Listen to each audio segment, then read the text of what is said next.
घर में आज सुबह से ही बड़ी चीख पुकार मची हुई थी। ना जाने आज घर में कौन सा हंगामा हो गया था। रमेश की बीवी जोर जोर से चिल्ला रही थी, इतनी जोर से कि आसपास के घरों के लोग भी अपने घरों से बाहर आ गए। दरवाजे के पीछे एक वृद्ध औरत सिकुड़ी सिकुचाई सी आंसू बहा रही थी। मुंह से यूं तो एक शब्द नहीं निकल रहा था, लेकिन बहू के ताने सुनकर आंखें रो पड़ी थी। इधर रमेश अपनी बीवी को बार बार समझा रहा था कि माँ ऐसा नहीं कर सकती। दरअसल टेबल पर रखी बहुरानी की कीमती अंगूठी कहीं गुम हो गई थी। पत्नी जोर जोर से चिल्ला रही थी कि ये बुढ़िया वही बैठी थी, इसी ने मेरी अंगूठी चुराई है। बेचारी माँ बेबस सी अपने बेटे की तरफ आस लगा के देख रही थी। शायद यही कुछ बोले बहुरानी ने तो समाज के आगे इज्जत उछालने में कोई कसर छोड़ी ही नहीं थी।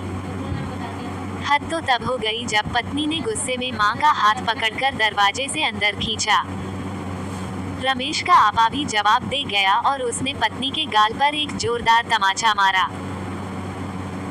अभी 2 महीने पहले ही शादी हुई थी। पत्नी को वो तमाचा सहन नहीं हुआ। वो गुस्से में पति पर चिल्ला के बोली, तुमको मुझसे ज्यादा अपनी माँ पर विश्वास है, ऐसा क्यों?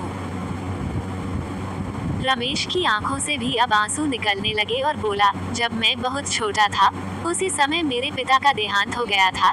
तब मेरी माँ ने दूसरों के घरों में बर्तन मांजकर और झाड़ू लगा लगा कर मुझे पाला।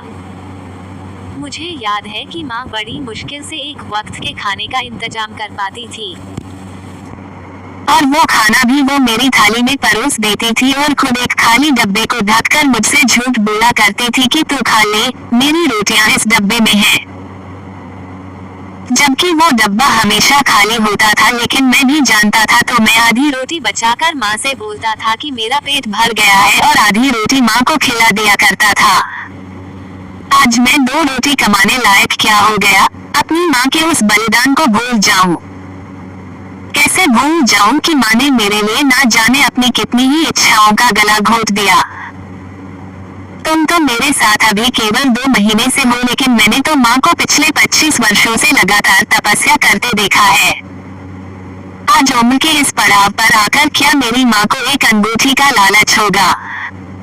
अगर अपनी माँ पर शक किया तो भगवान मुझे नरक में भी जगह नहीं देगा। दोस्तों, माँ बाप तो भगवान का रूप होते हैं। धिक्कार है ऐसे लोगों पर जो अपने माँ बाप के बुढ़ापे का सहारा भी नहीं बन सकते। अरे अपनी औलाद के लिए माँ बाप क्या कुछ कुर्बान नहीं करते? सारा जीवन बच्चों को पाल पोस के बड़ा करते हैं और बदले में मांगते ही क्या है? बुढ़ापे पे 2 वक्त का खाना और अपने बच्चों का प्यार।